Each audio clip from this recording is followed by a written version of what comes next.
Hi and welcome to the Corkboard.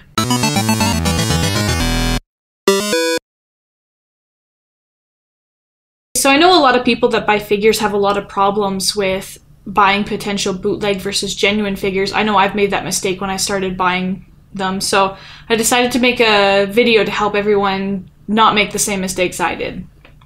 So for this episode, I'm going to be comparing the Nendoroid Super Movable Saber, and I have here the genuine and the bootleg version. I regrettably bought the bootleg at a store so I could do this review for everybody.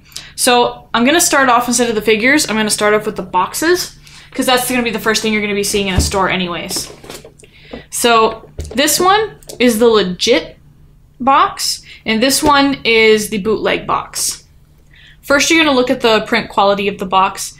With a lot of the bootleg boxes, a lot of them are very faded, or you can't see a lot of the details as well as you can in the genuine boxes. Sometimes, if you can, look for a hologram sticker on the box. It's one of the easiest ways to find out if it's real or not. Another thing is, actually in this one, they actually made the gold foil on both of the boxes, so that's another thing. Sometimes if there's a foil or something special about the box, like a special sticker as well, they won't have it on the bootleg.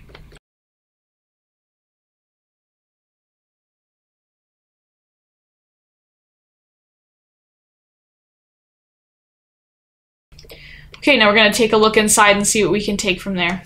Now, one of the big giveaways as soon as you open the box is the paint quality of some of the accessories and the paint quality of the figure itself.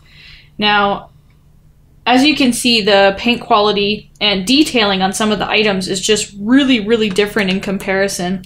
Like the scabbard versus the swords themselves are a little off. And even the hands themselves, you can see on the genuine one, the pegs are blue, whereas on the bootleg one, the pegs are silver. A lot of the times with bootlegs, they will cut corners to make it a little cheaper so that you can buy it cheaper. Now on the faces, you can see that the quality of the plastic is a different color. You'll notice when you're looking at the different heads for the Nendoroids that the neck joint color might be different than the actual face color itself, which is another thing you can look for as well, which you can see hopefully through the window of the box instead of having to open it up like I do. Another thing to mention is the smell of the figures. I know a couple people have mentioned this before and I've never thought about it until now. I took a smell and the bootleg one looks like it's a freshly painted room smell, whereas the genuine one has just like a PVC plastic smell. So that's another thing to look for as well. I mean, that's not a guarantee to know if it's bootleg or genuine or not, but something to check out. So we're going to take a look at the actual figures themselves. Like with the accessories, paint quality is for sure one of the top things to look at. Another thing you'll notice as well is the color of the base of the bootleg is yellowing, where the genuine one is just kind of a clear white plastic. Another thing that I would like to mention is there's a little bit called quality control. There is none. There's none whatsoever.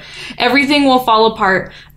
First thing I did when I opened this box was, I'm pretty sure the arms and the torso fell off at the same time. Everything will easily fall apart if you're not extremely careful in comparison to the genuine one, where I can shake this guy around a little bit and nothing's gonna happen in comparison.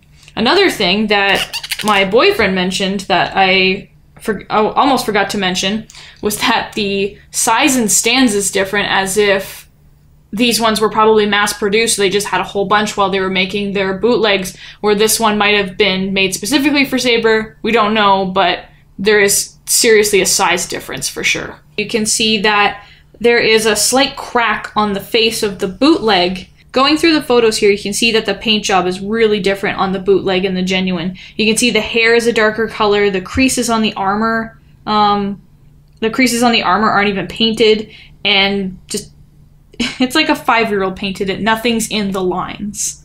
If you do find a figure that you really want, just make sure you do the research before you buy it.